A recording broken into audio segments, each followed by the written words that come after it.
আসসালামু আলাইকুম। হিন্দু ভাইদের প্রতি নমস্কার, অন্যান্য জাতির প্রতি রইল আন্তরিক ধন্যবাদ।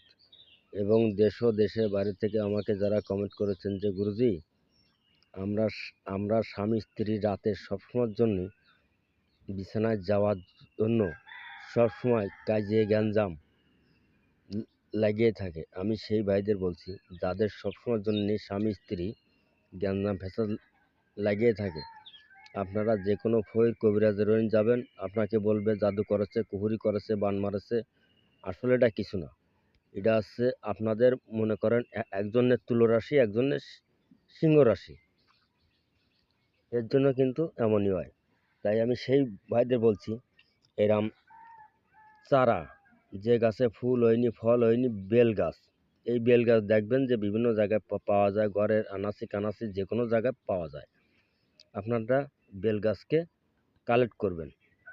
কালেক্ট করার পরে আপনাদের দুইজনের এই পাতাটা লিখবেন স্ত্রীর নাম, এই পাতাটা লিখবেন স্বামীর নাম। তবে যে কোনো একটা স্ত্রীর নাম বা স্বামীর নাম লিখলেন। এই জায়গায় লিখবেন ওং, ওং লিখবেন। লিখে আপনারা এই দুটো পাতা এই কায়দায় দেবেন, এই কায়দায় দিয়ে আপনাদের বিছানার নিচে রাখুন।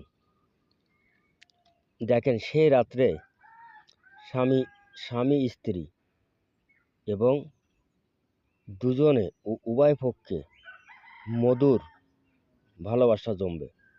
এবং আমার ভিডিওটা যদি ভালো লাগে বেশি বেশি করে লাইক করে দেবেন, শেয়ার করবেন, কমেন্ট করবেন। আর এই ধরনের ভিডিও পাওয়ার জন্য আপনারা আমার চ্যানেলটা সাবস্ক্রাইব করে রাখবেন, তাতে আপনাদের উপকারে আসবে। আর আমার থেকে যদি ব্যক্তিগতভাবে কেউ যন্ত্র মন্ত্র তন্ত্র শিখতে চান,